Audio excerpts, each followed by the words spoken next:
Thank you, Dr. Renu, for your very kind and nice introduction. Honorable Principal Madam, Renu Sharma ji, Meenu Sharma ji, बैठिए बच्चों, आगे बैठिए।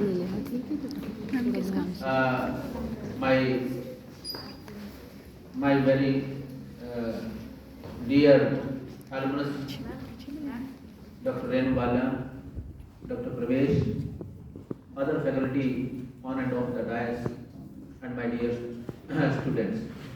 At the outset, I would like to thank Dr. Renu Balyan and Principal Ma'am for inviting me here in your historic college, very prestigious college of the city. It is located in the heart of the city since 1957. So it's really an honor to be here with all of you. So may I ask my dear students, in which language you are comfortable? English, Hindi or mix? Mix? Okay, no issues. Mix means you want to eat khichdi. Khichdi is also good for health, no issues. तो जैसे मैंने कहा, मैं शुक्रगुजार हूँ और रेनू ने जो कहा मेरे बारे में कुछ, और उससे पहले प्रिंसिपल मैडम ने जो कहा, please don't take them seriously, particularly Renu ने जो कहा, क्योंकि हमारे डिपार्टमेंट की अलुमनस भी रही है, तो इनका एक रिस्पेक्ट है मेरे लिए, क्योंकि वहाँ पे पढ़ी हुई है और एक हमारी एसेट भी है ये, जो अभी मैं मैडम को कह रहा था, ये एसेट अब आपको अपने दे दी है। तो होता है अपने लोग ज़्यादा तारीफ कर देते हैं, बट मैं एक बात क्लियर करूँ, so far as my own understanding about me is concern, I always say I am just मेरे humble student of history, that's all. Madam ने भी कहा कि I am a very humble person, और हम्बल रहना चाहिए, विद्वान लोग हम्बल ही होते हैं। तो मैं तो इतिहास का एक बच्चों जैसे आप हो उसी तरह एक सामान्य छात्र हूँ। I am just trying to learn history, just trying to read history and also trying to practice history. I am a practitioner of history nowadays. इतिहास को प्रैक्टिस करते हैं, रिसर्च करते हैं, बच्चों को रिसर्च करवाते हैं, पढ़ाते भी। थोड़ा सा काम हो गया है, जैसे थोड़ा थोड़ा काम करते जाओ तो हो ही जाता है, बिल्कुल खाली रहो तो कुछ नहीं होगा, है ना। हमारे प्रोफेसर थे मेरे डिपार्टमेंट की, प्रोफेसर के.सी. यादव, उनका भी मेरे पे प्रभाव, वो अक्सर कहा करते थे, ऐसा बोल के 2 पेज भी लिखोगे तो एक दिन ढेर लग जाएगा। कितनी सही थी वो बात। तो करते रहे, कुछ अचीवमेंट हो गई। अभी जैसे रेनू ने बताया कि मैं Indian institute of advance studies Shimla में फेलो रहा, वो एक मेरी ऐसी अचीवमेंट है जिस पे गर्व किया जा सकता है, क्योंकि मैं ये इसलिए भी बता रहा हूँ कि आज हम सावित्रीबाई फुले पे बात कर रहे हैं, और मैंने ज्योतिराव फुले हुआ और हस्बैंड उन पे रिसर्च किया है, प्रोजेक्ट लिखा था, वहाँ पे प्रोजेक्ट पूरा किया था एडवांस स्टडी में। वो फेलोशिप मिलना बड़े सम्मान की बात होती है, क्योंकि इंटरनेशनल लेवल की फेलोशिप थी। तो उस समय जब मैं ज्योतिराव फुले को पढ़ रहा था, लिख रहा था, उन पर रिसर्च कर रहा था, तो जाहिर सी बात है सावित्रीबाई फुले के बारे में भी जान रहा था। और एक चीज़ और, मैं अभी सावित्रीबाई फुले पे आने से पहले एक चीज़ और इन्होंने बताई, मेरी ऑटोबायोग्राफी भी पब्लिश हुई है रिसेंटली, जख्म अभी ताज़ा है, थोड़ा सा शायराना सा टाइटल है, ये भी आप लोग पढ़ोगे, बड़ा इंटरेस्टिंग लगेगा। अभी बुक फेयर में अभी हम गए थे, उसमें रिलीज हुआ है ये, अभी 8 तारीख की बात, 8 फरवरी की। तो now coming to the topic, हमारा जो टॉपिक है बच्चों आपने देख लिया, social and gender justice, Savitribai Phule reformation. देखिए, मैं 2-3 चीज़ें, ये जो कंसेप्ट आई पहले ये क्लियर कर दूँ। थोड़ा सा लेक्चर लंबा रहेगा आज, लेकिन फिर भी मैं आपको बोर नहीं होने दूंगा। बोर हो जाऊँ तो आप बता देना, रुक जाऊँगा, ओके। आपको बहुत इंटरेस्टिंग लगेगा, क्योंकि मैं किसी टॉपिक पे जब भी बोलता हूँ, जब उस पर काम किया, वो अच्छे से पढ़ा और रिसर्च किया, ऐसे मेरी हिम्मत नहीं होती किसी हर चीज़ पे बोलने की। तो सावित्री, ये 3 कंसेप्ट जो आई है शुरू में, पहला है सोशल जस्टिस, थोड़ा सा ये समझ लीजिए, जेंडर जस्टिस और रिफॉर्मेशन। ये क्या होता है? बच्चों बैठ जाइए, आप भी बैठ जाओ। सोशल जस्टिस का देखिए मायना है, सोशल जस्टिस यानी सामाजिक न्याय। सामाजिक न्याय का एक नेगेटिव ढंग से अगर हम देखें तो यानी समाज में पहले अन्याय था कोई ना कोई, है ना, there was some sort of social injustice. तो इसका उल्टा अगर मीनिंग निकाल दें तो सामाजिक अन्याय को अगर हम हटा दें, उसको हटाने के प्रयास करें, है ना, उसके लिए पॉलिसीज बनाएं, उसके लिए मैकेनिज्म दें, उसके लिए फ्रेमवर्क दें, तो सोशल जस्टिस आएगा, है ना। इसी तरह जेंडर जस्टिस का मैं बहुत सरल शब्दों में कह रहा हूँ, बड़ा डिबेट है इन दोनों कंसेप्शन पे। इसी तरह हम जेंडर जस्टिस का मतलब है लैंगिक न्याय। समाज में कई सारे लिंग होते हैं, 2 ही नहीं होते, जानते हो ना, कई सारे जेंडर हैं, जैसे मेल हैं, फीमेल हैं, उनके अलावा और भी जेंडर जिसको थर्ड जेंडर के अम्ब्रेला में रखा जाता है। तो ये जेंडर सेंसिटिविटी भी एक बहुत बड़ा इश्यू है आज के दौर में, खासकर महिलाओं जो आधी आबादी है उनके साथ हिस्टोरिकली काफ़ी भारी जेंडर इनजस्टिस हुआ है। और उस जेंडर इनजस्टिस को महिलाओं के साथ साथ दूसरे जो जेंडर हैं उनके प्रति भी उस अन्याय को हम खत्म करने के बारे में सोचें और लैंगिक न्याय का एक माहौल बनाएं, एक ऐसा सभ्य समाज बनाएं, सिविल सोसाइटी। देखिए हम सारे सभ्य समाज में रह रहे हैं, पढ़े लिखे लोग हैं ना, तो शिक्षा सिविल सोसाइटी को बनाने की एक मार्ग होती है।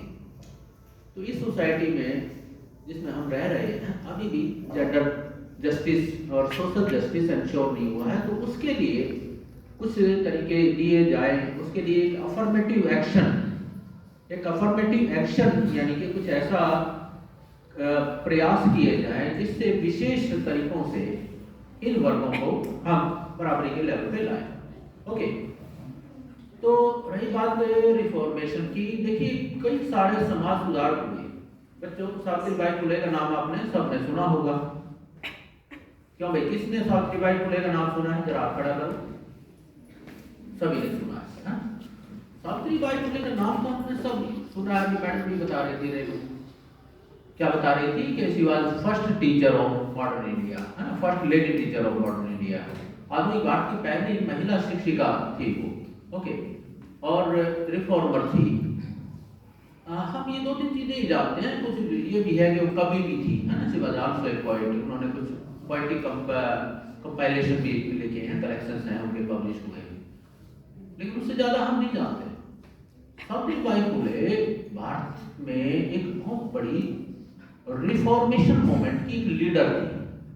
तो सवाल ये आता है कि व्हाट इज रिफॉर्मेशन, एक थोड़ा सा ये भी क्लियर होना चाहिए। रिफॉर्मेशन का जो शब्द है ये यूरोप से आया है। बच्चों, आप हिस्ट्री के विद्यार्थी, आप जानते होंगे एक रिनेसा हुआ था, जानते होंगे ना, पुनर्जागरण, सुना इसके बारे में? इसी तरह उसी से जुड़ा हुआ एक और आंदोलन था रिफॉर्मेशन यानी धर्म सुधार, सुना होगा इसके बारे में। तो यूरोप में भी धर्म सुधार आंदोलन चले हैं और ऑब्वियसली भारत में भी रिफॉर्मेशन मूवमेंट चला था एक बहुत भारी आधुनिक युग में, खासकर 19वीं शताब्दी में। तो रिफॉर्मेशन क्या होता है? रिफॉर्मेशन का मायना है कि जो रूढ़िवादी धर्म का जो रूढ़िवादी स्वरूप था, देखिए धर्म के भी एक मीनिंग जो है कई तरह के लिए जाते हैं। एक तो रूढ़िवादी धर्म है, एक नैतिक धर्म है ना, जो नैतिकता पे जोर दे, जो दया, करुणा, भाईचारा, इन चीजों पर बल दे, है ना। तो सुधारकों ने ये आवाज उठाई कि ये जो रूढ़िवादी यानी जो ऑर्थोडॉक्स धर्म है, ये धर्म का सही रूप नहीं है, इसको बदला जाना चाहिए, इसको सुधारा जाना चाहिए।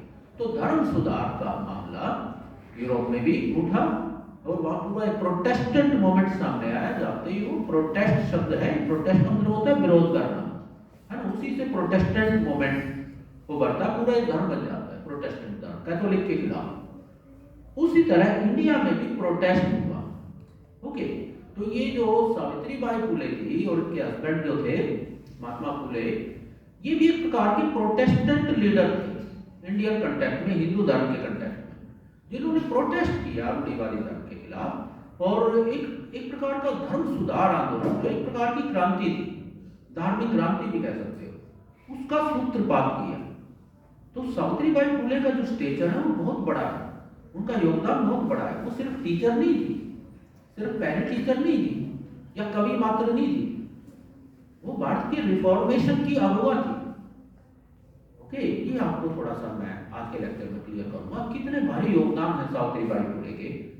और एक चीज और भी मैं थोड़ा स्पष्ट कर दूं शुरू में ही, सावित्रीबाई फुले भारत की पहली फेमिनिस्ट भी थी।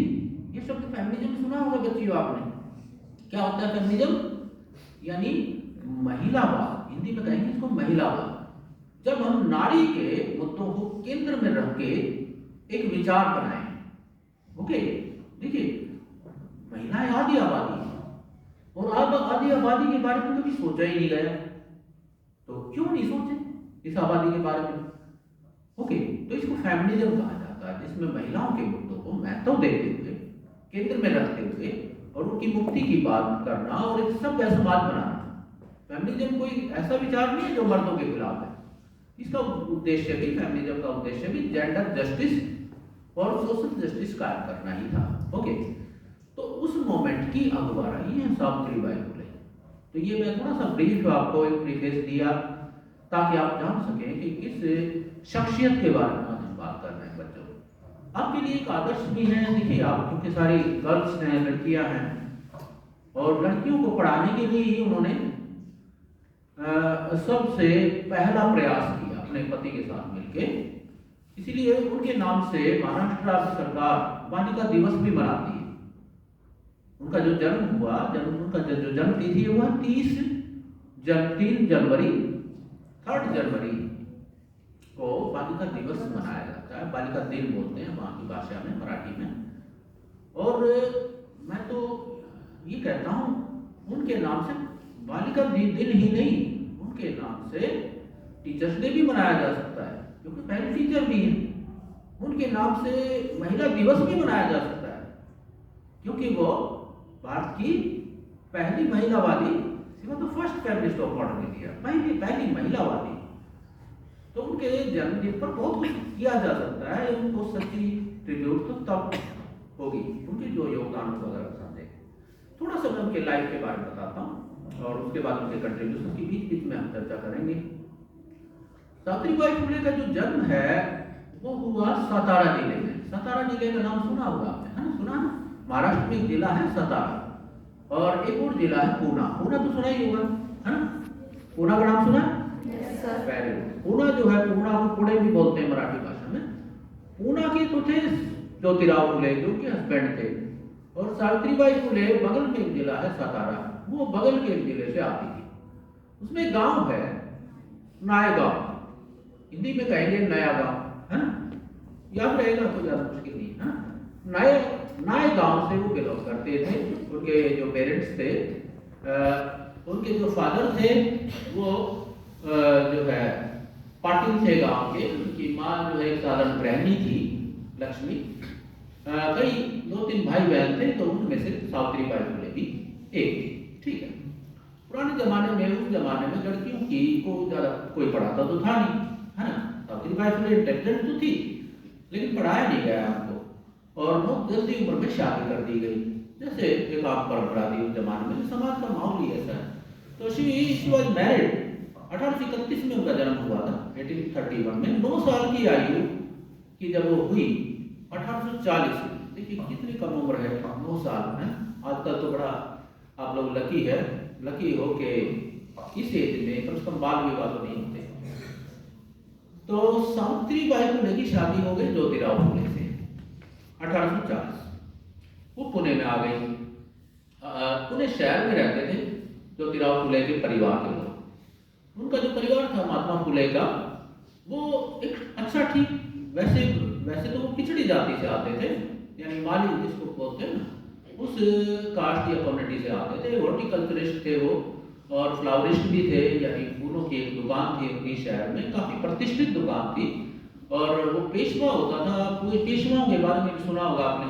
पूना में पेशवाओं का राज रहा, उनका केंद्र रहा। तो पेशवाओं का हालांकि डिक्लाइन हो गया था उस समय 1818 की लड़ाई में, अंग्रेजों ने उनको हरा दिया था। फिर भी उससे पहले पेशवाओं के दफ्तर में वो फूल, फ्लावर वगैरह और फ्लावर से बनी हुई चीजें सप्लाई करते थे। तो उनका एक सम्मान था, एक प्रतिष्ठा थी, भाई एक शाही दरबार में जो फ्लावर भेजते हैं, है ना? तो इसका मतलब बहुत अच्छा खाता पीता परिवार था, कोई गरीब लोग नहीं थे। ओके, ये मैं थोड़ा क्लियर कर दूं। लेकिन तो जब फुले साहब जो थे, ज्योतिराव फुले फादर साहब के जो फादर थे, उन्होंने उसको पढ़ाया था, 10वीं तक पढ़े और उसके बाद आगे भी वो बड़े एनलाइटेंड लीडर बने। उनके बारे में फिर कभी चर्चा करेंगे, थोड़ा बीच बीच में चर्चा यहाँ भी हो जाएगी। तो ज्योतिराव फुले खुद एक विजनरी एनलाइटेंड व्यक्ति थे। वो ईसाई जो मिशनरी लोग थे उससे भी जुड़े हुए थे, अन्य समाज सुधारकों से भी जुड़े हुए थे, जिसमें एम.जी. रानाडे का नाम आपने सुना होगा। रानाडे का नाम सुना ना? एम.जी. रानाडे महाराष्ट्र के बहुत बड़े सुधारक थे। ऐसे और इसी तरह स्वामी दयानंद के भी वो दोस्त रहे। ये सब महाराष्ट्र से ही आते थे लोग। दयानंद भी महाराष्ट्र नहीं कहेंगे, उसमें बॉम्बे प्राप्त होता था, उसी एक ही प्रांत से बिलोंग करते थे सारे। तो फुले जो है वो शुरू से ही एनलाइटेंड व्यक्ति थे, इसलिए उसने सोचा कि मैं अपनी पत्नी को भी मुझे पढ़ाना चाहिए। यहाँ पे सावित्रीबाई की जिंदगी बदलती है, एक टर्निंग पॉइंट आता है उनकी लाइफ में। 9 साल की उम्र में वो ब्याह के अपने ससुराल में आई, तो फुले ने कहा, ज्योतिराव फुले ने, कि भैया आपका पढ़ने में इंटरेस्ट है? सावित्रीबाई ने कहा हाँ मेरा इंटरेस्ट है, मैं पढ़ना चाहूंगी। तो उन्होंने उनको घर पे ही पढ़ाना शुरू कर दिया, और पहले वो घर पे पढ़ी, फिर उनको धीरे एक स्कूल में पढ़ाया गया। अल्टीमेटली उनको 2 जगह खासकर टीचर ट्रेनिंग के लिए उन्होंने भेजा, क्योंकि फुले का एक विजन था, ज्योतिराव फुले का, कि वो स्कूल स्थापित करना चाहते थे, खासकर समाज के जो कमजोर तबके जो लड़कियां थी उनके लिए। तो उसके लिए खासकर जब आप लड़कियों के लिए स्कूल बनाओगे तो उसमें गर्ल टीचर की, मतलब लेडी टीचर की भी जरूरत होगी, है ना, और लेडी प्रिंसिपल की भी या हेड मिस्ट्रेस की भी जरूरत होगी। तो वो काम सावित्रीबाई फुले कर सकती थी। तो ये सोच के फुले साहब ने उनको टीचर ट्रेनिंग भी दिलाई। 2 जगह ट्रेनिंग पाई सावित्रीबाई फुले ने। पहला है अहमदनगर, पड़ोस में एक और जिला था, महाराष्ट्र का नक्शा देखना आप, ये 2-3 जिले साथ साथ सटे हुए हैं। अहमदनगर में एक मिशनरी लोगों का एक स्कूल होता था, सिंथिया फरार नाम की एक अमेरिकन मिशनरी थी, सिंथिया फरार। तो उससे वो मिलवाने लेके गए अपनी पत्नी को, युवा पत्नी की, है ना, कभी तो ये थी ना, पढ़ी गई थी। तो सिंथिया ने कहा कि ये भारत में ये कैसी टेंडेंसी है, लड़कियों को लोग पढ़ाते ही नहीं, और अच्छी बात है आप पढ़ा रहे हो। उन्होंने फुले को प्रेरित किया कि भाई इसको आप टीचर ट्रेनिंग दिलवाइए। तो पहली ट्रेनिंग तो उन्होंने वहां से पाई, उस मिशनरी स्कूल से। उसके बाद फॉर्मली पुणे में एक टीचर ट्रेनिंग का स्कूल भी खुला था, जिसको नॉर्मल स्कूल बोलते हैं। नॉर्मल स्कूल में भी एडमिशन दिलाया, वहां पे भी उन्होंने बाद में अपनी फॉर्मल ट्रेनिंग पूरी करी। और एक उनकी और दोस्त थी फातिमा शेख, जो फुले के दोस्त की बहन थी, वो भी साथ साथ पढ़ी। इस तरह से ये दो लड़कियां, युवा लड़कियां, भारत की पहली शिक्षिका बनी, एक हिंदू समाज की, एक मुस्लिम समाज की। बड़ा इंटरेस्टिंग है, दोनों ही दोस्त हैं, दोनों ही सखियां हैं, एक ही जगह पढ़ी हैं, और दोनों एक ही मिशन से जुड़ी हुई है।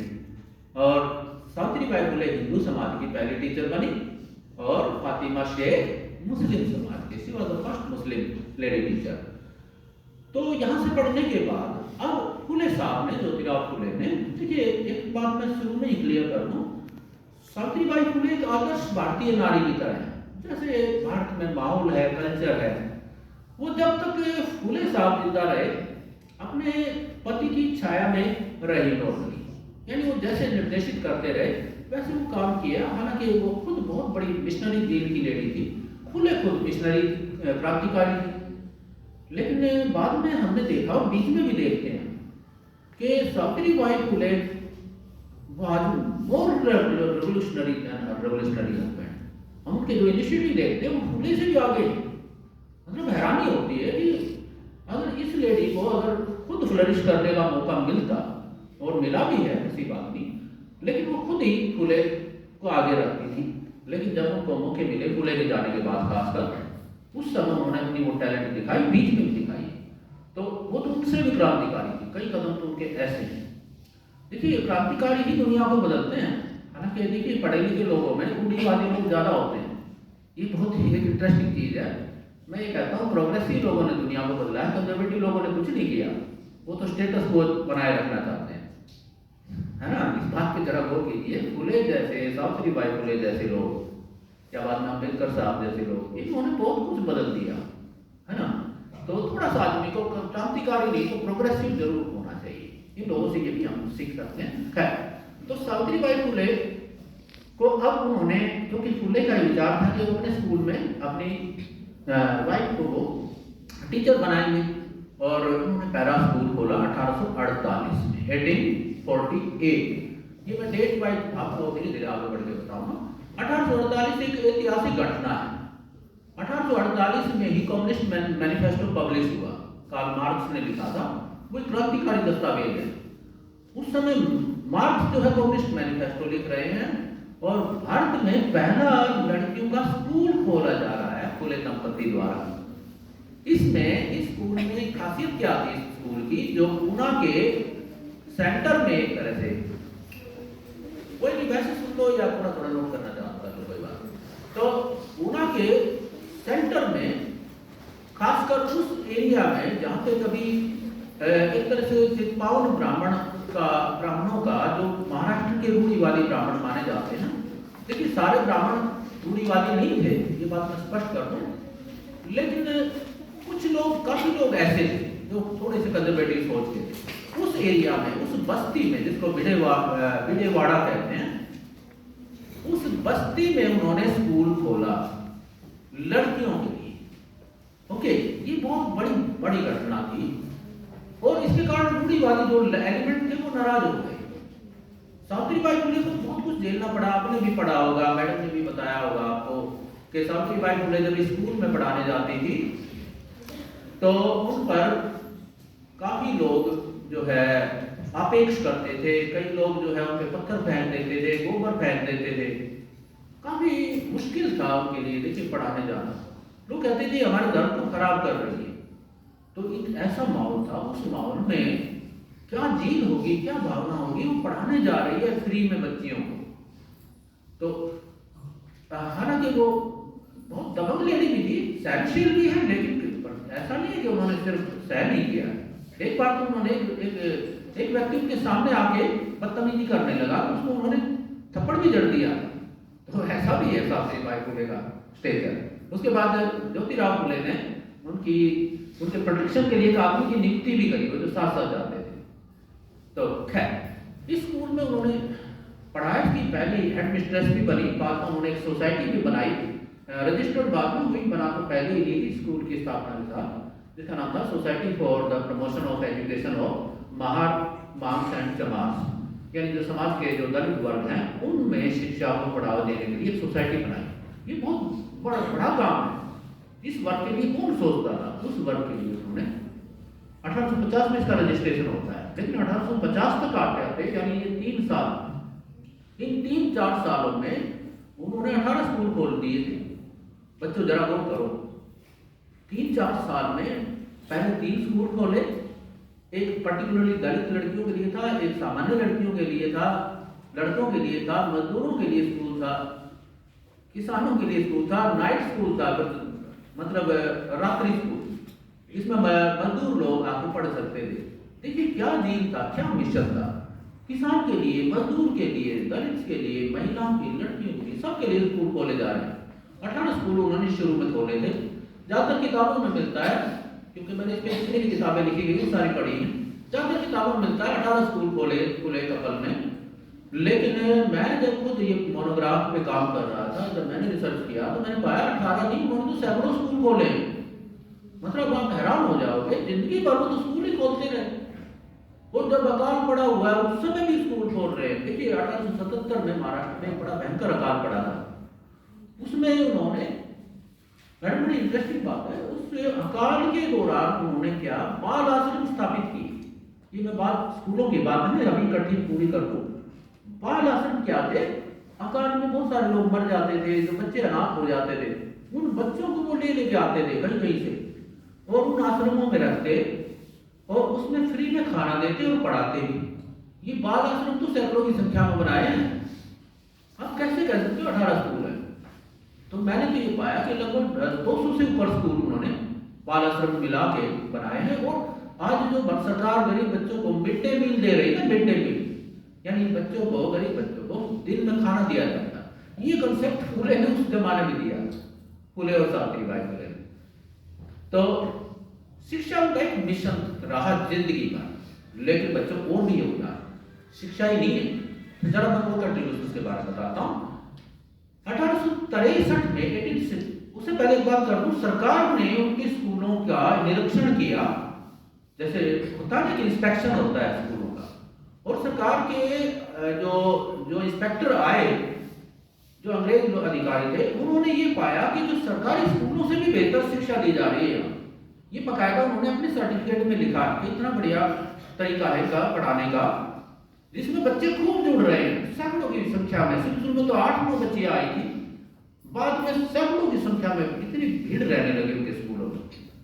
तो ये मतलब सिर्फ ऐसा नहीं कि फॉर्मल 3 आवर की शिक्षा दे रहे थे, वो एक एनलाइटन कर रहे थे बच्चों को, उनके अंदर एक क्रिटिकल थिंकिंग सिखा रहे थे, ताकि और उनसे पढ़े हुए जो बच्चे थे, इन स्कूलों से पढ़े हुए बच्चे कई बहुत शार्प और अच्छे स्टूडेंट बने, इनमें से कई का बड़ा कई फेमस भी हुए।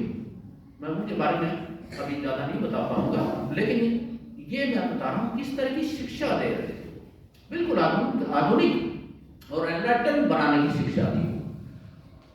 लेकिन और भी कई सारे इनिशिएटिव लिए। ज्योतिराव फुले, देखिए फुले के साथ सावित्रीबाई फुले नहीं होती ना, तो ये इनिशिएटिव, ये और सारे जितने भी इनिशिएटिव फुले ने लिए ये ले नहीं पाते हो। उदाहरण के तौर पर 1863 में एक और इनिशिएटिव है, वो उन्होंने एक सोसाइटी बनाई। उस सोसाइटी का नाम है फीमेल इन्फेंटिसाइड प्रिवेंशन सोसाइटी, यानी कि बाल हत्या प्रतिबंधक गृह। ये क्या है, क्यों बनाया? देखिए पुणे में, महाराष्ट्र में, खासकर ब्राह्मणों में, अब कई लोग कहते हैं वो ब्राह्मणों के खिलाफ थे, बिल्कुल गलत है बात। ब्राह्मणों के लिए ये ब्राह्मण समाज में बहुत सारी लड़कियां विधवा हो जाती थी, दोबारा शादी करते नहीं थे, क्योंकि उसी जातियों में विवादी माहौल ज्यादा था। वो जो लड़कियां विधवा हो जाती थी बाल उम्र में, बालिका अवस्था में जो विधवा हो गई, वो बच्ची, उनका फिर एक्सप्लॉयटेशन होने लगता था उनके ससुराल में। कई जो है अनचाही मां बन जाती थी, प्रेग्नेंट हो जाती थी। ऐसी लड़कियां क्या करेंगी? अब जरा मतलब वो खुद जो है सेक्स अब्यूज का शिकार हो जाती थी, अपने ही परिवार के जो कुछ लोग थे। ऐसी लड़कियां मरने के लिए जाती थी, सुसाइड कर देती थी, तो उनके बच्चे भी, वो अपने बच्चों को भी गिरा देती थी। तो सावित्रीबाई फुले, ज्योतिराव फुले ने देखा कितनी गंभीर समस्या, कितने औरतें मर रही है लड़कियां, उनको बचाने के लिए उन्होंने ये गृह बनाया और अपने ही घर में खोला और पूरे शहर में इश्तेहार लगा दिए। मैं थोड़ा सा लेके भी आया हूँ, लेकिन चलो लेक्चर की कंटिन्यूटी बनाया तो हिंदी में ही बता देता हूँ। उस इश्तेहार में ये लिखा उन्होंने कि ऐसी बच्चियां जो इस तरह से मतलब प्रेग्नेंट हो गई हैं, वो हमारे इसमें आए चुपचाप, कोई पहचान भी नहीं बताएंगे हम उनकी, वो अपने बेबीज यहाँ पे पैदा कर जाए, हम उनकी हेल्प करेंगे, बच्चे वो चाहे तो ले जाएंगे, अदरवाइज हमें ही ले जाएंगे। आप बताओ कितना बड़ा काम है। आप जरा सोचिए, किसी राह चलती औरत को अपने घर में डिलीवरी कराना कोई सोच सकता है ना? राह चलती औरत की या किसी भी लड़की की इस तरह से हेल्प करना। सावित्रीबाई फुले ने, उनकी एक और ज्योतिराव फुले की बहन थी शगुनाबाई, इन दोनों ने मिलके अपने हाथों से 35 बच्चे डिलीवर करवाए वहां पे, 35 जो आंकड़ा मिलता है नॉर्मली रिकॉर्ड्स में, और उनमें से एक बच्चे को उन्होंने गोद में लिया। एक ऐसी ही लड़की थी, उस बच्चे को गोद लिया क्योंकि वो मर गई थी बाद में, उसका बच्चा रह गया था, और उसका नाम जो है यशवंत राव रखा गया, और उसको उन्होंने पढ़ाया और उसको डॉक्टर बनाया, यशवंत राव, क्योंकि कि अपने बच्चे नहीं थे, लेकिन उस बच्चे को गोद लेके उन्होंने पढ़ाया लिखाया, डॉक्टर बनाया, और सारी अपनी जो जायदाद है उसी के नाम करी। आप जरा ये देखिए, ये मतलब इस बात का साक्षात वो है, प्रमाण है। वो लड़का जो डॉक्टर बना, उसने डॉक्टर ने बाद में जब पुणे में प्लेग फैला, सावित्रीबाई फुले ने कहा, उस समय ज्योतिराव फुले की डेथ हो गई थी, उन्होंने कहा कि प्लेग पीड़ितों की हेल्प करना हमारा धर्म है। तो पुणे के शहर से बाहर एक नाला सोपारा नाम की एक जगह है, वहां पे उन्होंने क्लिनिक खोला, और वहाँ पे इलाज कराया उन प्लेग पीड़ितों का। और मैं बाद में बताऊंगा कि कैसे सावित्रीबाई फुले भी खुद उस आखिरी दिनों में उसी काम में लगी। लेकिन वो बात बताने से पहले मैं अब आगे बढ़ता हूँ। 1863 का ये जो काम है, 1863 का 1863, ये पता है 1890 तक, 1897 तक चलता है, 90 तक, खासकर जब तक ज्योतिराव फुले जिंदा रहे। उसके बाद एक और बड़ा कदम उठाया दोनों ने, वो भी एक ऐतिहासिक घटना है, वो भी सावित्रीबाई फुले के बगैर कर ही नहीं सकते थे। तो कहते हैं ना, वैसे तो कहते हैं कामयाब मर्द के पीछे एक औरत होती है। यहाँ तो जो कामयाब मर्द है ज्योतिराव फुले, उसके कंधे से कंधा मिला के साथ खड़ी है। 1873 अगला टर्निंग पॉइंट है बच्चों।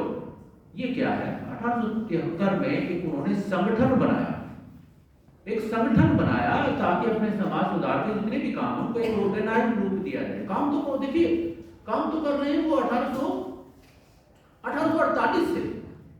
अब जन्म हुआ है 1800, ज्योतिराव फुले का जन्म हुआ है 1827 में, जरा देखो, और सावित्रीबाई का 1831 में हुआ है। अब बताओ उस समय कितनी उम्र होगी? 1848 में।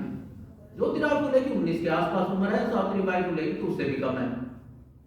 और शादी हुई है।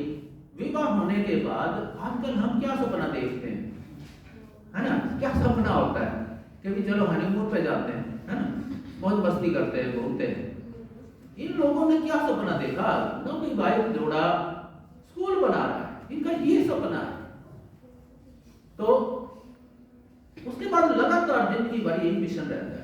1873 तो 20 साल हो गए, है ना, 48 और अब आ गया 73, तो कई वर्ष हो गए हैं, 20 वर्ष से के आसपास हो गए हैं। लेकिन अब उनको लगा कि हमें अपने काम को एक ऑर्गेनाइज्ड रूप देना चाहिए। काम तो कर ही रहे समाज सुधार का। अब उन्होंने एक संगठन बनाया। बच्चों बताओ उस संगठन का क्या नाम था, अगर आपने सुना है? सत्य शोधक समाज। किस बच्चे ने बताया? खड़े हो, वेरी गुड, इनके लिए आप सत्य शोधक समाज, ये एक समाज सुधारक संगठन है, यूनिक किस्म का। देखिए उस समय 3-4 संगठन और भी बन चुके थे, जैसे आर्य समाज, आपकी अपनी संस्था है जो स्वामी दयानंद ने आर्य समाज बनाया 1875 में, 1875 में। ज्योतिराव फुले ने उससे भी 2 साल पहले अपना संगठन बना दिया था। तो एक व्यक्ति ने बनाया आर्य समाज, जरा वो कीजिए, मैं मान सुधारकों की बात कर रहा हूँ। एक और मान सुधारक हुए, उसने बनाया ब्रह्म समाज। एक और रानाडे साहब ने बनाया प्रार्थना समाज। तो इनके अगर इन समाजों को देखें, इन सोसाइटीज को देखें, तो एक का काम है आपको ब्राह्मण बनाना, ब्राह्मण समाज, है ना, आपके अंदर के ब्राह्मण को जगाना। एक का मिशन आपको आर्य बनाना, सच्चे आर्य। एक का मिशन है आपको प्रार्थना से जोड़ना। लेकिन फुले ने कहा मैं आपको कुछ नहीं बनाना चाहता ऐसा, मैं तो आपको सत्य का शोधार्थी बनाना चाहता हूँ, रिसर्चर ऑफ ट्रुथ। बच्चों गौर करो, ये क्या मतलब उस आदमी की इंटेलेक्ट हो गई टाइप। देखिए जब आप कोई संगठन बनाते हो ना, उसी से पता चल जाता है, उसी से पता चलता है ये नाम कैसे सोचा यार। भाई मैं आपको रिसर्चर बनाना चाहता हूँ, मैं कोई आपको आर्य नहीं बनाना चाहता, मैं कोई ब्राह्मण नहीं बनाना चाहता, मैं कुछ नहीं, मैं पूजा पाठ भी नहीं सिखाना चाहता, वो तो आप पहले से हो ही। मैं आपको रिसर्चर बनाना चाहता हूँ। ये है फुले का साइंटिफिक टेम्पर और सावित्रीबाई फुले का। ये जो सत्य शोधक समाज है, ये क्रांतिकारी संगठन था। ये एक रिफॉर्मेशन का अगुवा बना बाद में, सामाजिक, जिसको मैं क्रांति भी कहूंगा, एक प्रकार की सामाजिक क्रांति, क्योंकि समाज के खासकर जो वंचित वर्ग थे, निचले वर्ग थे और महिलाएं थी, ये उनके इंटरेस्ट को ध्यान में रख के बनाया गया था। पर्टिकुलरली उनकी मुक्ति के लिए, उनमें शिक्षा का प्रसार करने के लिए, और उनके खिलाफ जो समाज में रूढ़ियां थी उनको खत्म करने के लिए, ये इसका एक मिशन था। तो सत्य शोधक समाज ने कई सारे जो है क्रांतिकारी कदम लिए, शिक्षा वगैरह के लिए काम कर ही रहा था। इसके अलावा एक बड़ा इंटरेस्टिंग, 2-3 बड़े इंटरेस्टिंग कदम लिए इन्होंने। जैसे उस जमाने में और आज भी आप देखोगे, शादियां जो नॉर्मली कराई जाती हैं वो ब्राह्मण पंडितों द्वारा कराई जाती हैं। फुले इसके कोई ज्यादा तो पहले खिलाफ नहीं थे, लेकिन हुआ ये कि वहाँ के जो रूढ़िवादी ब्राह्मण हैं उन्होंने इनका बहिष्कार करना शुरू कर दिया, फूले और उसके अनुयायियों का। तो फूले ने कहा कोई बात नहीं, हम इसका भी इलाज ढूंढेंगे। इन्होंने विवाह की एक नई पद्धति चला दी। देखिए जो क्रांतिकारी संगठन होते हैं वो किस तरह के प्रयोग करते हैं। उन्होंने कहा जरूरी थोड़ा ना है कि विवाह में ब्राह्मण पंडित ही आए, कोई भी हमारा बाइकाट कर रहे हैं करे। उन्होंने फीस भी बढ़ा दी, 5 रुपए दक्षिणा लेना शुरू कर दिया। देखिए पढ़ाई जो मुहिम हो रही है, देखिए एक तरफ एक रूढ़िवादी लोग हैं, दूसरी तरफ ये लोग हैं कैसे रास्ते निकाल रहे हैं। वो कहते हैं गरीब लोग कहाँ से 5 रुपए देंगे भाई, शादी कराना तो बहुत महंगा हो गया। फूले ने कहा, सब लोग आए उनके पास, उनके फॉलोअर, फूले ने कहा कोई बात नहीं, शादी हम अपनी आप करा लेंगे। तो वो कोई पूजा पाठ की कोई मंत्र की जरूरत नहीं है, इनके मंत्रों का पता ही नहीं है कि बोलते क्या है। तो लोग बड़े हैरान हुए, फिर होगा कैसे। फूले ने खुद ही विवाह के लिए 7 जो वचन की व्यवस्था होती है ना, खुद उन्होंने सरल मराठी भाषा में लिखे और उन्होंने कहा कि मैं करवाऊंगा। वो लोगों ने कहा कौन करेगा ये शादी, हमारी करवाएगा वो। उन्होंने कहा मैं करवाऊंगा, मेरे पर भरोसा होगा। उन्होंने कहा नहीं, आपको भरोसा है। तो उन्होंने सत्यशोधक रीति बोलते हैं इसको, सत्यशोधक रीति से विवाह कराने शुरू कर दिए किसानों के बच्चों की। फूले खुद भी किसान थे और क्योंकि किसानों का बायकाट कर दिया था उनके आंदोलन का, बड़ा देखिए आंदोलन चल रहा है। किसान आंदोलन भी ज्योतिराव फूले चला रहे हैं, 1870 के दशक की बात बता रहा हूँ। और इसी तरह वो दलित आंदोलन भी चला रहे हैं, लड़कियों के लिए भी चला रहे हैं। तो इन सब के कारण रूढ़िवादी तबका काफी नाराज था। तो उन्होंने कहा उसके तरीके निकाले। एक मैं एग्जाम्पल देता हूँ, ये सत्यशोधक रीति से जो विवाह कराए जा रहे थे, इसमें सावित्रीबाई फूले भी काफी योगदान दे रही थी। क्योंकि जो लड़कियां हैं, कन्या पक्ष है ना, उनको तैयार करना उसके लिए और लड़कियों को बाकायदा उस मिशन से जोड़ना। क्योंकि जो लोग सत्यशोधक रीति से विवाह करते थे, सैकड़ों विवाह कराए हैं ऐसे, जो उससे उस तरीके से विवाह करते थे, वो फूले के संगठन से भी जुड़ते थे। बहुत सारी लड़कियां भी जुड़ी, बहुत सारी महिलाएं जुड़ी, तो उनको वो बाकायदा दीक्षित करती थी, ट्रेनिंग देती थी, ताकि उस समाज के वो मेंबर बने और इस तरह से समाज को एक प्रोग्रेसिव दिशा में ले जाने में योगदान करें। और वचन पता क्या दिए जाते हैं, वचन भी बड़े इंटरेस्टिंग है। यानी वर जो है वधु को वचन देता है, वधु वर को देती है।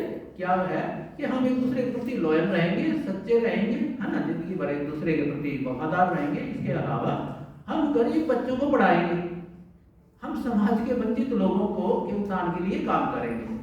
तो ये जो सामाजिक और लैंगिक न्याय वाला जो बात है ना, ये उनके वचनों में मैं कई सारे प्रयोग होते हैं सत्यशोधक समाज में जो किए, उनमें से मैंने एक का एग्जांपल दिया है कि सावित्रीबाई फूले किस तरह से कंट्रीब्यूट कर रही थी इस संगठन में। अब आगे बढ़िए, 1873 में क्या हुआ बच्चों, समझ गए? 1873 में क्या हुआ, क्या बनाया? सत्यशोधक समाज। एक चीज और बता दूं, सत्यशोधक समाज ने एक विचार दिया, एक वैकल्पिक धर्म का। असल में 19वीं शताब्दी के जितने भी संगठन थे वो वैकल्पिक धर्मों के विचार दे रहे थे, रूढ़िवादी धर्म के खिलाफ। जैसे आर्य समाज ने आर्य धर्म का विचार दिया है ना, सुना होगा ना आपने। वो कहते थे हम वेदों को ही मानेंगे और चीजों को नहीं मानेंगे। उसी तरह ज्योतिराव फूले ने भी एक वैकल्पिक धर्म का विचार दिया, वो है सत्य धर्म, आइडिया ऑफ सत्य धर्म। उन्होंने किताब लिखी थी सार्वजनिक सत्य धर्म पुस्तक। ज्योतिराव फूले ने कई किताबें लिखी थी, मैं उनका भी जिक्र कर दूं थोड़ा प्रसंगवश। फूले की पहली फेमस किताब है वो है गुलामगिरी, जो भारत के लिए एक प्रकार से जाति भेद से जो गुलामी जन्मी है, खासकर जो दलित वर्ग या छूत वर्ग के लोग थे उनके साथ जो व्यवहार था वो उसको एक्सपोज करते हैं, उसमें उसका विरोध करते हैं। तो गुलामगिरी। दूसरी किताब उनकी किसान का कोड़ा जो किसान प्रॉब्लम पे है। ज्योतिराव फूले बेसिकली किसान नेता भी है। और तीसरी किताब ये है जो मैंने अभी बताई, सार्वजनिक सत्य धर्म पुस्तक। ये उनका धर्म का विचार है। एक और किताब है ज्योतिराव फूले की, अछूतों की कैफियत। सावित्रीबाई फूले ने भी कई किताबें लिखी थी, वो भी बता दूं मैं प्रसंगवश। सावित्रीबाई देखिए बेसिकली कवित्री थी, वो कविता ज्यादा करती थी। उनकी दो काव्य संग्रह उन्होंने लिखे जो अलग अलग समय में पब्लिश हुए। 1854 में उनका पहला संग्रह आया, जिसका नाम है, पहला जो काव्य संग्रह है, एक तो है 52 काशी सुबोध रत्नाकर, और ये बाद में पब्लिश हुआ 1890 में। उससे पहले जो आया वो है काव्य फूले। काव्य फूले, कविताओं के संग्रह है ये, कलेक्शन, पोएटिक कलेक्शंस हैं, और बड़ी क्रांतिकारी कविता लिखी थी। उनकी एक कविता बड़ी फेमस हुई, वो नेशनल बुक ट्रस्ट ने भी पब्लिश करी है। ज्योतिराव फूले की भी जो कविताएं हैं और का जो कुछ जो है ना, जो उनकी पोएट्री है वो एनबीटी ने पब्लिश करी है। उनकी एक कविता है go and get education, go get education, यानी जाइए और शिक्षा पाइए। तो शिक्षा तो सावित्रीबाई फुले का एक जिंदगी का एक मिशन है एक तरह से। तो उनकी कविताएं अगर आप पढ़ो वो भी हमें एनलाइटमेंट की ओर ले जाती हैं। तो ये जो सत्य शोधक समाज जो बना, इसके जितने भी मुहिम थे, जिनमें से एक मुहिम और है जो मैं बता रहा था, सत्य धर्म का विचार। सत्य धर्म, वो कहते हैं सत्य धर्म क्या है, ये एक्सप्लेन किया ज्योतिराव फुले ने और सावित्रीबाई फुले ने अपनी रचनाओं में। इनके सारे का पोएटिक कंपाइलेशन देखोगे तो उसमें वो मिलेगा आपको। वो कहते हैं सत्य धर्म, ये धर्म जो चल रहा है ये धर्म नहीं है, ये धर्म के नाम पे धोखा है। वो कहते हैं सत्य धर्म क्या, सत्य धर्म को कहते हैं 3-4 खासियतें होती है सत्य धर्म की। नंबर 1, हम नैतिक आचरण को बल दें, मॉरलिटी को फॉलो करें। नंबर 2, हम इक्वलिटी को फॉलो करें, है ना, समाज में सब लोग। देखिए ये विचार क्या है, बेसिकली फुले इसको लिखते हैं, एक्सप्लेन करते हैं बड़े सुंदर ढंग से, क्योंकि वो माली जाति से आते हैं तो उसी तरह के उपमाएं देते हैं। वो कहते हैं कुदरत ने, गॉड ने, क्योंकि वास्तविक थे, तो वो कहते हैं गॉड ने, निर्मिक शब्द है मराठी का, निर्मिक ने देखिए सारी चीजें बनाई है, तरह तरह के फ्रूट्स बनाए, है ना, ये सूरज चांद तारे वगैरह के साथ साथ वो कहते हैं तरह तरह के फल बनाए, तरह तरह की सब्जियां बनाई है, तरह तरह की शानदार चीजें बनाई है, मतलब खाने पीने की, वो सबको बराबरी दी है। सूरज अपनी रोशनी देने में भेदभाव नहीं करता ना, चांद भी भेदभाव नहीं करता, ना हवा भेदभाव करती, मतलब प्रकृति की कोई भी चीज भेदभाव नहीं करती। तो हम कौन होते हैं भेदभाव करने वाले? वो कहते हैं ये सारी जो सुंदर सुंदर चीजें बनाई गई ये सबके लिए और सबको मिलनी चाहिए। तो ये विचार है एग्रीकल्चरियन सोसाइटी का, यानी एक समता मूलक समाज, और साथ में जाति वर्ण व्यवस्था, छुआछूत वगैरह सारी चीजों का खंडन करते हैं। तो सत्य धर्म का जो विचार है वो 3-4 चीजों पे चलता है। नंबर 1, नैतिकता, सामाजिक नैतिकता कह लीजिए। दूसरा है समता मूलक समाज, यानी इक्वलिटेरियन सोसाइटी। और तीसरी चीज है लैंगिक और सामाजिक न्याय, यानी ना लिंग के आधार पर भेदभाव हो, ना जाति या वर्ग के आधार पर भेदभाव हो। और एक और चीज है सत्य धर्म की, वो क्या है, साइंटिफिक टेम्परामेंट, सत्य। असल में देखिए मूल विचार है सत्य। ज्योतिराव फुले और सावित्रीबाई फुले ये एक बात हमेशा कहते थे कि सत्यमेव जयते। ये भारतीय कल्चर से आया विचार, उपनिषद से आया ये विचार, उपनिषदों से। वो उन्होंने अपने संगठन का ये सूत्र वाक्य भी घोषित किया, सत्यमेव जयते, जीत तो सत्य की होगी। वो कहते सत्य ही धर्म का दूसरा रूप है। जब धर्म का आधार सत्य ही नहीं रहा तो सारा गड़बड़ है। वो कहते हैं रूढ़िवादियों ने धर्म का आधार असत्य बना रखा है ना। वो कहते हैं हमारे शास्त्रों में सारा ज्ञान, वो कहते हैं क्या ये शास्त्र भी तो इंसान ने ही लिखे हैं। फुले बहुत बड़े रैशनलिस्ट हैं और उतनी ही उससे बड़ी रैशनलिस्ट सावित्रीबाई फुले। वो कहते हैं एक किताब से सारा ज्ञान कैसे निकल जाएगा जो किताब इंसान ने लिखी। वो कहते हैं सबसे बड़ा जो टेस्ट है किसी भी किताब का वो है हमारा रैशनल सोच, तार्किक सोच, बुद्धिवादी सोच। बुद्धिवादी वो बहुत बड़े रैशनलिस्ट हैं, बहुत बड़े साइंटिफिक टेम्पर को मानने वाले व्यक्ति। तो इसलिए वो कहते हैं सत्य के अनुयायी बनो। अब ये सत्य, देखिए सत्य को लेकर बड़ी डिबेट है। कई लोग ये कहते हैं गॉड इज ट्रूथ, है ना, हालांकि फुले गॉड को मानते थे, लेकिन फुले ये कहते हैं गॉड इज ट्रूथ नहीं कहो, ट्रूथ इज गॉड कहो। उन्होंने उल्टा कर दिया, ट्रूथ इज गॉड। क्या पता गॉड है या ना, ये भी तो डाउटफुल मामला है। किसने देखा है वो? क्यों बच्चों, देखिए मैं खुद भी थोड़ा सा एग्नोस्टिक विचारों का हूं। भाई आप सत्य को फॉलो करो, गॉड भी अगर होगा तो मिल जाएगा आपको, है ना। लेकिन पहले ये कहोगे ये फलानी चीज ट्रूथ है जो आपने देखी नहीं, क्यों बच्चों, तो फिर तो आप अंधविश्वासी हो गए। पहले मानो फिर जाओ, सत्य को खोजो। मुझे मजबूर इसी बात पर रहा है और इसी पे सावित्रीबाई फुले का। हालांकि मैं ये कह दूं ये दोनों आस्तिक व्यक्ति थी, मैं कोई आपकी आस्था को चैलेंज नहीं कर रहा, ना फुले करते थे, लेकिन फुले साइंटिफिक मार्ग में यकीन करते थे। तो ये इस तरह का विजन था सावित्रीबाई फुले का और ज्योतिराव फुले का। दोनों के विजन में कोई फर्क नहीं है, अच्छा, सावित्रीबाई फुले ने कुछ और ऐसी यूनिक पहल करी जो ज्योतिराव फुले भी नहीं कर पाए। वो एक दो एग्जांपल और दे देता हूं मैं आपको, ज्यादा लंबा लेक्चर नहीं होने दूंगा। सावित्रीबाई फुले ने एक बात जरा गौर कीजिए, सावित्रीबाई फुले ने 2-3 काम ऐसे किए हैं जो कि अपने पति से भी आगे की सोच के, जैसे उन्होंने भारत में पहला इंटरकास्ट मैरिज करवाया। आप सोच सकते हैं, फुले वैसे जाति पाति के खिलाफ थे, अंतरजातीय विवाह के समर्थक भी थे, लेकिन ऐसा विवाह कराना कोई आसान काम नहीं था। सावित्रीबाई फुले ने वो करवाया। बताया कैसे? वो लिखती हैं, मतलब इसका लिखित में उन्होंने अपने पति को जो पत्र लिखती थी ना, उसमें कई बातों का जिक्र किया है। वो 17 की घटना बताती हैं, जब वो अपने ससुराल गई हुई थी तो वहां पे एक लड़के को, जो ब्राह्मण जाति का था, उस लड़के को उनकी जात के लोगों ने एक लड़की के साथ, उन दोनों में प्रेम संबंध था, तो पकड़ लिया और दोनों को मारना चाहते थे।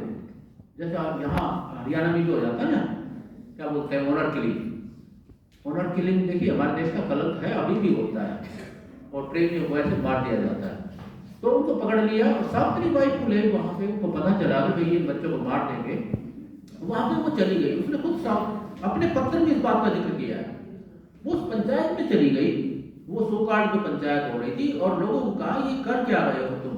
वो कहते हैं इन्होंने हमारा धर्म खराब कर दिया, क्योंकि वो जो लड़का था वो ब्राह्मण जाति का था, लड़की अछूत जाति की थी, दलित जाति की थी, तो इसलिए हम इनको दंडित करना चाहते हैं। सावित्रीबाई फुले ने कहा तुम इनको मार तो दोगे, अंग्रेजों की पुलिस तुम्हें बख्शेगी नहीं।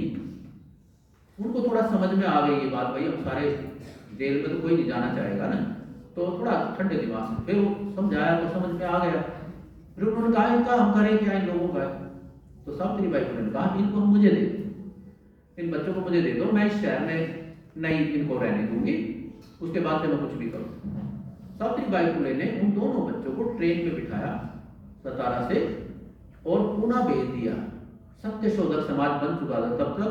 सत्यशोधक, और एक चिट्ठी दी उनको लिख के ज्योतिराव फुले के नाम के, इन बच्चों को मैंने यहाँ से रेस्क्यू किया है ना, इनको बचाया है, और इनको आप जो है सेटल करने में मदद करें, इनका विवाह कराएं। उनका सत्यशोधक रीति से विवाह कराया गया ज्योतिराव फुले ने, और उनको वही सत्यशोधक समाज में एक लड़के को नौकरी दे दी।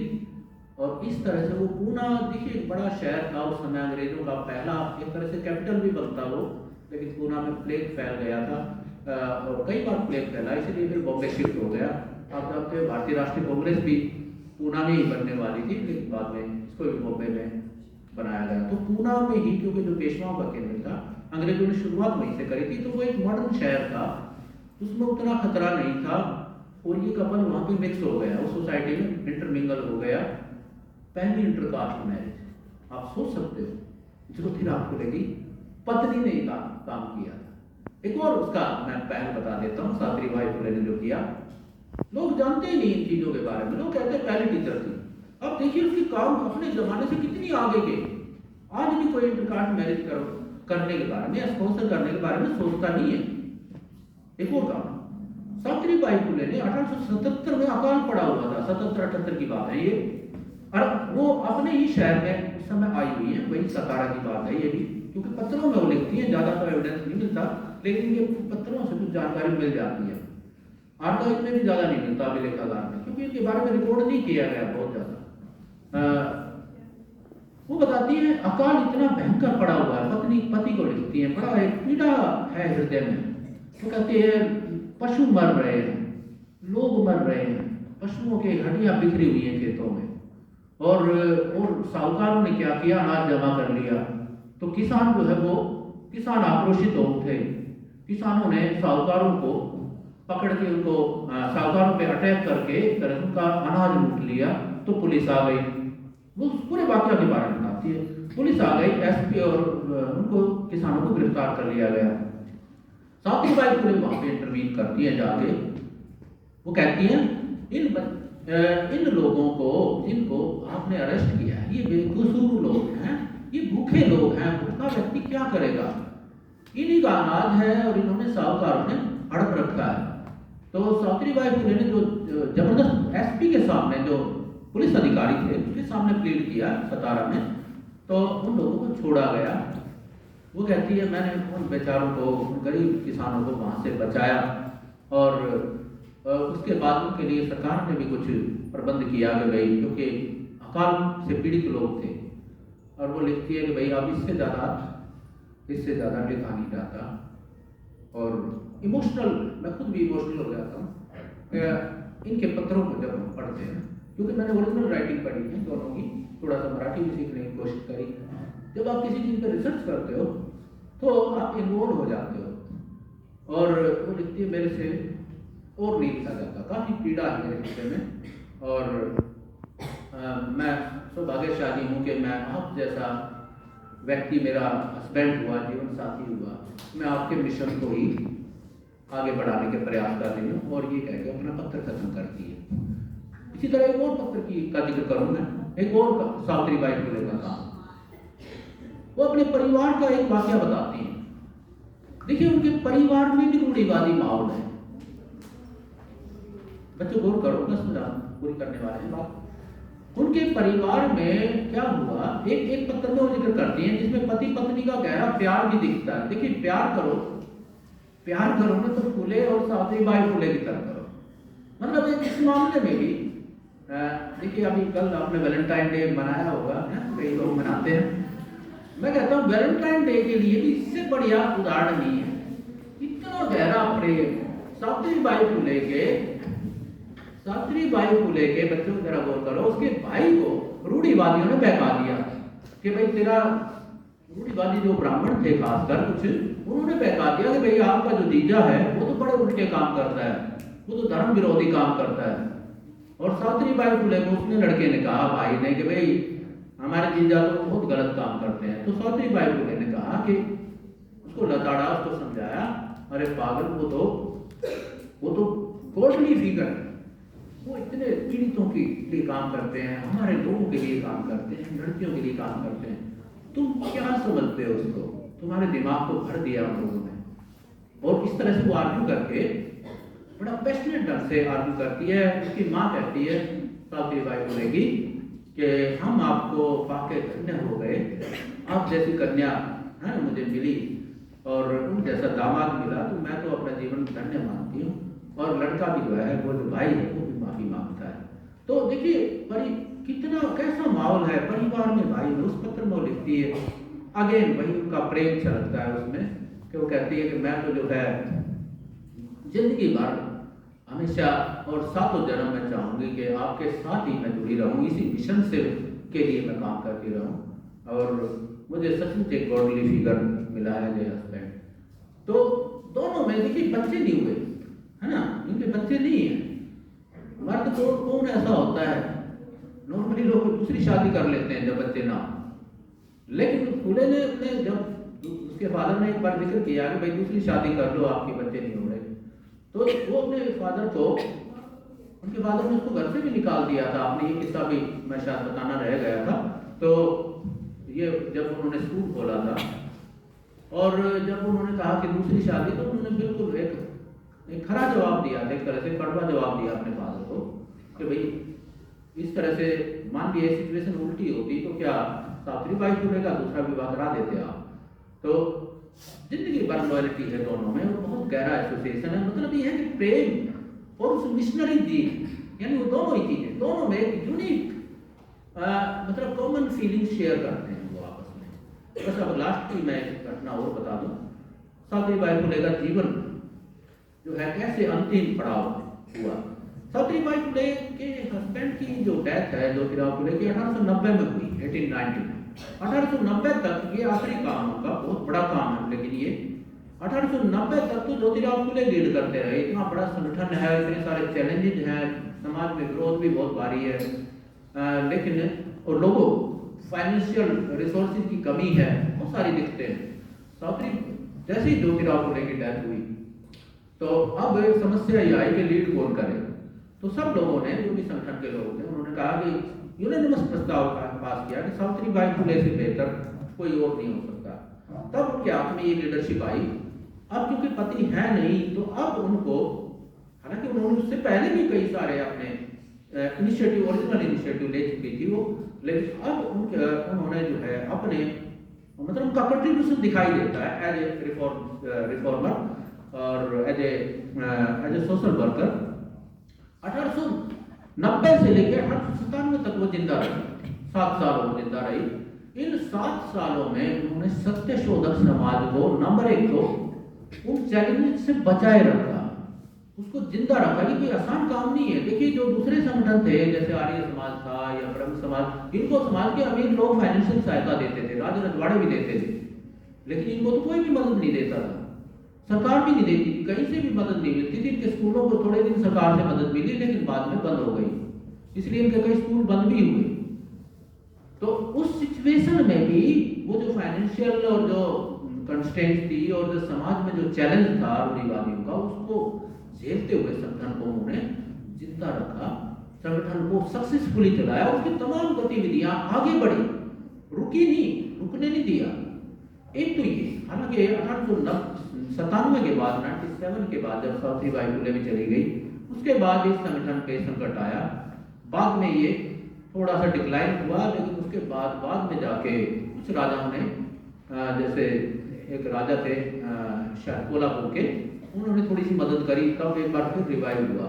लेकिन सावित्रीबाई फुले ने इसको उस क्रुशियल टाइम में जब फुले चले गए थे, बहुत मुश्किल टाइम था, उस समय संगठन को जिंदा भी रखा, आगे भी बढ़ाया। इसकी गतिविधियां भी, सारी गतिविधियां, 2-3 गतिविधियां और जोड़ दी उन्होंने, समाज सुधार के कुछ और मुहिम जोड़े उन्होंने, जैसे कि विधवा प्रथा का विरोध करना, जैसे सती प्रथा के खिलाफ एक मिशन है, और शिक्षा के लिए कुछ नए संस्थान उन्होंने लिए, नए स्कूल, गांव देहात में कुछ स्कूल बनाए, और एक और नया मिशन उन्होंने जोड़ा, वो था अकाल पीड़ित बच्चों के लिए, जो मैंने बताया ना, अकाल पीड़ित बच्चों के लिए जो बाल आश्रम जो बनाए थे ज्योतिराव फुले ने, वो भी जो है चलते रहे, और काफी बच्चों को, अनाथ बच्चों को वो सहायता देता रहा ये संगठन वगैरह वगैरह। तो एक चीज ये है। 1897 में सावित्रीबाई फुले की डेथ हुई। डेथ कैसे हुई, ये घटना भी ऐतिहासिक है, यादगार है। एक्चुअली सावित्रीबाई फुले डाइड है हीरोइक डेथ, जैसे एक हीरो की मृत्यु होती है, वो मृत्यु नहीं थी, वो शहादत थी। कैसे हुआ? 1897 में पूना में फिर प्लेग फैल गया था, और वो जो प्लेग था, की बार बहुत भयंकर प्लेग था। उस प्लेग में जो है लोग मर रहे थे, खासकर गरीब तबके के लोग ज्यादा चपेट में आ रहे थे, दलित वर्ग की बस्तियों में प्लेग ज्यादा था।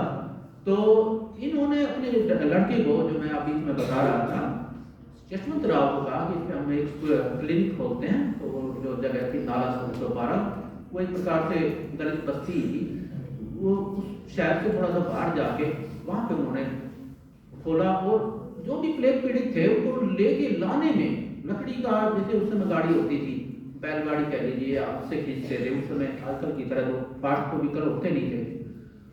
तो मरीजों को वो लाने में खुद जा रही थी, दिन रात लगी हुई थी, बेटे के क्लिनिक में एडमिट कराते, उनका इलाज कराते। एक बार क्या हुआ, एक लड़का, युवा लड़का था, काफी 18-19 साल की उम्र, अच्छी जो है, मतलब उसका काफी वजन भी था, काफी ताकतवर उम्र होती है ये। ऐसे लड़के को प्लेग हो गया, वो तड़प रहा था पड़ा। उस समय कोई गाड़ी भी नहीं मिली, कोई कार्ड नहीं मिला। सावित्रीबाई फुले की समय आयु जो है 63 के आसपास है। अपने कंधों पे उस लड़के को उठाया। आप जरा सोचिए कितनी ताकत होगी, है ना? इस उम्र में 63 साल की, 63 स्कोर के आसपास की एज में वो एक युवा लड़के को कंधे पे उठा के दौड़ी, वहां जाके उसको एडमिट करा दिया। बच्चे की जान बच गई, लेकिन सावित्रीबाई फुले इन्फेक्ट हो गई। जैसे पीछे कोरोना आया था ना, कितने लोग इन्फेक्शन का शिकार हो गए थे। तो ये जो प्लेग है, ये भी ऐसी बीमारी होती है, एकदम इन्फेक्शन से लगती है, क्योंकि वो भाग के जा रही थी तो उसकी सांसों में उसके कीटाणु घुल गए, और लड़का तो बचा लिया गया, सावित्रीबाई फुले फिर बीमार पड़ गई, और यशवंत राव अपनी माँ को नहीं बचा पाए, तो शी डाइड हीरोइक डेथ। ऐसे आप जरा सोचिए, ऐसे भी सुधार हुए इस देश में। मतलब हम बात तो करते हैं बड़ी बड़ी, ऐसे भी लोग हुए हैं जिन्होंने जिंदगी अपनी एक तरह से मिशन बना दी, लोगों के नाम कर दिए, और जिंदगी उन्हीं के लिए काम करते करते, पीड़ित लोगों के लिए काम करते करते उसको जिंदगी का बलिदान भी कर दिया।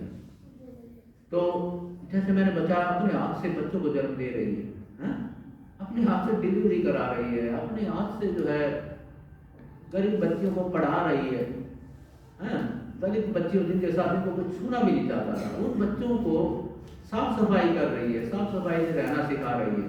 सावित्रीबाई फुले की पर्सनल आप इन चीज़ों में जाएंगे तो आप हैरान हो जाएंगे। जैसे लास्ट में प्लेग पीड़ित लोगों की कैसे उन्होंने सहायता करी दिन रात एक मिशन की तरह।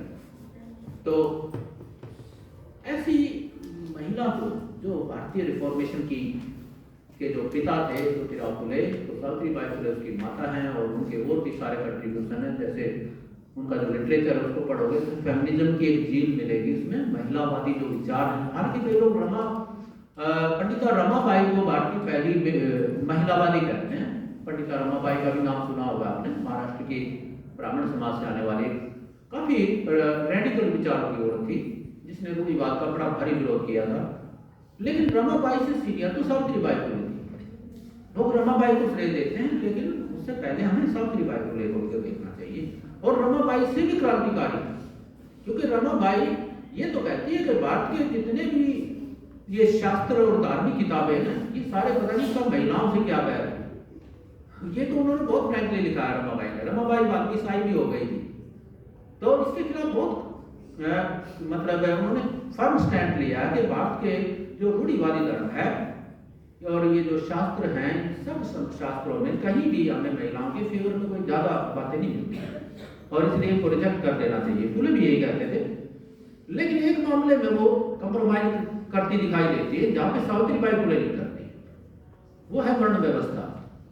वर्ण व्यवस्था को रमाबाई भी ये कहती थी कि वर्ण व्यवस्था तो काम का विभाजन है, लेकिन ज्योतिराव फुले और सावित्रीबाई फुले कहती थी ये काम का विभाजन नहीं है, ये तो कामगारों का विभाजन है। वर्ण व्यवस्था कोई आदर्श व्यवस्था नहीं, क्योंकि वर्ण से ही जाति पैदा हुई और जाति से छुआछूत पैदा हुई, तो कैसे आदर्श हो सकती है ऐसी व्यवस्था। बाद में अम्बेडकर ने भी यही बात कही अपनी किताब में एन्यूलेशन ऑफ कास्ट। तो बच्चों, वर्ण और जाति व्यवस्था के खिलाफ जो थीसिस दी, क्रांतिकारी थीसिस, जिसको खत्म करने का जो विचार दिया, वो सबसे पहले ज्योतिराव फुले और सावित्रीबाई फुले ने दिया। तो यानी हर मामले में वो क्रांतिकारी हैं। इसलिए भारत की पहली फेमिनिस्ट विचारक हैं वो। और इसके अलावा और बहुत सारे लोग हैं, जैसे मैंने आपको बताया। तो सावित्रीबाई फुले को तो हम जब याद करते हैं, जैसे जब हम ज्योतिराव फुले को याद करते हैं, तो भारत के जितने भी प्रोग्रेसिव मूवमेंट है ना, जितने भी प्रोग्रेसिव मूवमेंट हैं, वो सारे फुले से निकलते नजर आते हैं। जैसे 4-5 मूवमेंट का नाम लेता हूँ। भारत का दलित आंदोलन फुले से निकला, भारत का किसान आंदोलन फुले से निकला, भारत का मजदूर आंदोलन फुले से निकला, भारत का महिला आंदोलन फुले से निकला। ये जो नुक्कड़ नाटक की परंपरा है, ये फुले से निकली। लोक साहित्य जो है वो फुले से निकला, दलित साहित्य फुले से निकला। पता कितनी चीजें हैं, आप सोच नहीं सकते। लेकिन जब मैं ये कहता हूं ना फुले से निकला, इसका मतलब ये भी है कि वो सावित्रीबाई फुले से भी निकला है, क्योंकि दोनों कपल साथ साथ ही तो काम कर रहे हैं, दोनों का बराबर का योगदान है। तो ये जितने भी मैंने मोमेंट बताए ना, इन सारे मोमेंट्स के लिए सावित्रीबाई फुले को भी उतना ही श्रेय जाता है। और कुछ मामलों में वो अपने पति से भी बड़ी लकीर खींचती है। तो बच्चों, हम आज सावित्रीबाई फुले को याद कर रहे थे और आपको थोड़ा सा मैंने रोशनी डाली है। आपको प्रेरित होना चाहिए और मैं उम्मीद करूंगा कि और भी ज़्यादा पढ़ेंगे ऐसे लोगों के बारे में। और इन शब्दों के साथ मैं आपका शुक्रगुजार हूँ।